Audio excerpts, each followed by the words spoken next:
এক জঙ্গলে একটি সাপ আর একটি পাখির বাস ছিল। সাপটি ছিল খুবই নিঃসঙ্গ। সে মাটির নিচে থাকতো আর বাইরের জগৎটা দেখতে পারতো না। পাখিটি ছিল ঢেউ খেলানো নীল আকাশের সন্তান। সে গান গাইতে গাইতে আকাশ ছেয়ে বেড়াতো। একদিন পাখিটি মাটিতে কিছু দেখে নেমে এলো।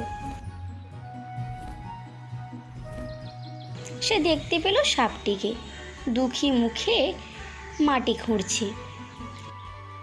পাখি জিজ্ঞাসা করলো, কি হয়েছে বন্ধু, কেন এত দুঃখী? সাপটি মন খুলে বলল, আমি এই অন্ধকার জগতে বন্দি।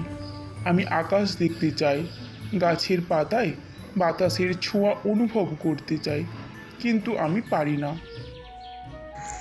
পাখিটি সাপের কথা শুনে মায়া করলো। সে বলল, চলো আমি তোমাকে আকাশ দেখাই। সাপটি ভয়ে চমকে উঠল। না না, তুমি নিশ্চয়ই পাগল হয়েছো। আমি তোমার শত্রু। পাখি হাসলো। আমি তোমাকে জানি না, কিন্তু তোমার দুঃখ দেখে বুঝতে পারছি তুমি খারাপ নও। চলো আমার পিঠে চড়ো।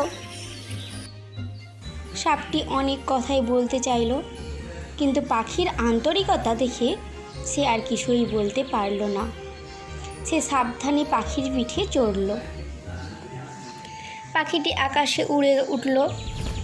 সাপটি প্রথমে ভয়ে চোখ বন্ধ করে রাখল, কিন্তু কিছুক্ষণ পরে সে চোখ খুলল। তার সামনে ছিল বিশাল নীল আকাশ। সূর্যের আলোয় ঝলমলে পাতায় গাছপালা আর নিচে ছোট্ট দেখতে লাগছে সব কিছু। সাপটি মুগ্ধ হয়ে গেল। সে আকাশের নিচে উড়ে বেড়ালো।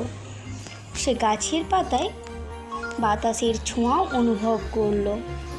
এক সময় পাখিটি তাকে নিচে নামিয়ে দিল। সাপটি তার মনের সব কথা খুলে বলল। সে পাখিকে ধন্যবাদ জানালো তাকে আকাশ দেখানোর জন্য। সেদিন থেকে সাপ আর পাখির বন্ধুত্ব হয়ে গেল। প্রতিদিন সন্ধ্যায় পাখিটি সাপকে নিয়ে আকাশে উড়ত। তারা দুজনেই একে অপরের জগৎটা জানতে পারল আর একে অপরের থেকে অনেক কিছু শিখে নিল।